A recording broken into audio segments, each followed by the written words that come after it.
আসসালামু আলাইকুম প্রিয় বন্ধুগণ, আপনারা নিশ্চয়ই জানেন 2025 সালের 20শে নভেম্বর আন্তর্জাতিক পারমাণবিক শক্তি সংস্থা IAEA এর 35 সদস্য বিশেষ বোর্ড সভা অর্থাৎ বোর্ড অব গভর্নেন্স একটি প্রস্তাব পাশ করেছে, যাতে ইরানকে তার সমৃদ্ধ ইউরেনিয়াম স্টক ও কিছুদিন পূর্বে বোমা বর্ষণ করা পারমাণবিক স্থাপনায় IAEA এর পরিদর্শনে বাধ্যবাধকতা দেওয়া হয়েছে। IAEA এর ইরানের কিছু গুরুত্বপূর্ণ স্থাপনায় স্বচ্ছতার অভাব রয়েছে বলে সেটি অভিযোগ করেছে, বিশেষ করে ফর্ডো, নাতানজ ও ইস্পাহান কেন্দ্রগুলিতে। একই সঙ্গে 2025 জুনে ইসরায়েল ও মার্কিন যুক্তরাষ্ট্র ইরানের পারমাণবিক স্থাপনায় যে আক্রমণ চালায় সেটির ব্যাপারেও তাদের আগ্রহ রয়েছে, এবং যে প্রস্তাবনাগুলি রয়েছে সেটি হলো স্বচ্ছতা বৃদ্ধি ও নজরদারি। প্রস্তাব পাশ হলে IAEA এটি তাদের তদারকি আরও শক্তিশালী করতে পারে, যা পারমাণবিক কর্মসূচির যথার্থতা যাচাই করার সুযোগ বাড়ায়। এটি পারমাণবিক পরিদর্শন, বিশেষ করে প্রলিক্স কারেকশনের রিস্ক কমাতে পারে। কূটনৈতিক চাপ ও নিয়ন্ত্রণ, আন্তর্জাতিক সম্প্রদায় ইরানের উপর চাপ বাড়িয়ে দিয়েছে এবং ঘোষণা দিতে পারে যে তারা পারমাণবিক অস্ত্র তৈরির দিকে না ঝুঁকতে পারে বা তাদের পারমাণবিক কর্মসূচি সীমিত করতে বাধ্য হবে। আইনগত ও ন্যায়িক ভিত্তি, কিছু বিশ্লেষকদের মতে প্রস্তাব পাশ হলে এটি একটি আইনগত মানদণ্ড তৈরি করতে পারে যে পারমাণবিক স্থাপনাগুলোর নিরাপত্তা এবং পর্যবেক্ষণের অধিকার রয়েছে।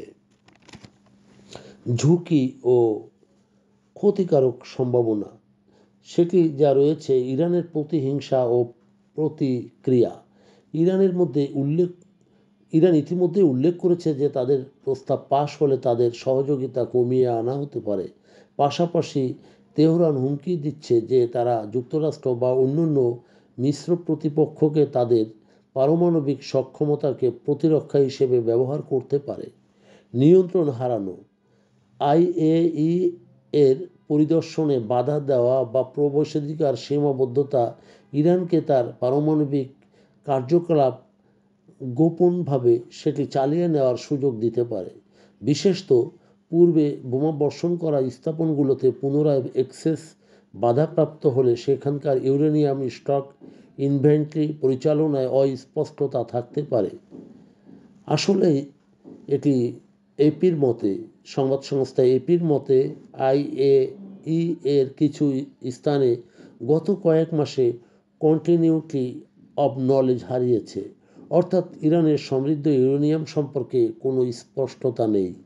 সামরিক উত্তেজনা ও বিশৃঙ্খলা, প্রস্তাব পাশের পর কিছু দেশ আক্রমণের সিদ্ধান্ত নিতে পারে যা সামরিক হুমকি বাড়াতে পারে।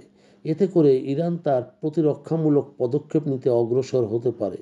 এছাড়াও অতীতে পারমাণবিক স্থাপনায় হামলাকে এবং জাতিসংঘ এটির ব্যাপারে প্রতিবাদও জানিয়েছে বিশ্ব পারমাণবিক সংস্থা। তবে এটি এমন এক পদক্ষেপ যা রাজনৈতিক ও নিরাপত্তাহীনতাকে ঝুঁকিপূর্ণ করে তুলতে পারে। কূটনৈতিক বিকল্প ও সংকুচিত হতে পারে। যদি প্রকৃতভাবেই আক্রমণ বা কঠোর পদক্ষেপ চাওয়া হয়, তাহলে ইরান ও পশ্চিমা শক্তির মধ্যে কূটনৈতিক টানাপোড়েন চলতে থাকবে এবং এটি আলোচনার পথ বন্ধ হতে পারে, যা ইরান ইতিমধ্যে IAEA এর সহযোগিতা সীমিত করার এক আইন পাশ করেছে। শুধু তাই নয়, এটি হলে বিকল্প সমঝোতার পথও রুদ্ধ হতে পারে।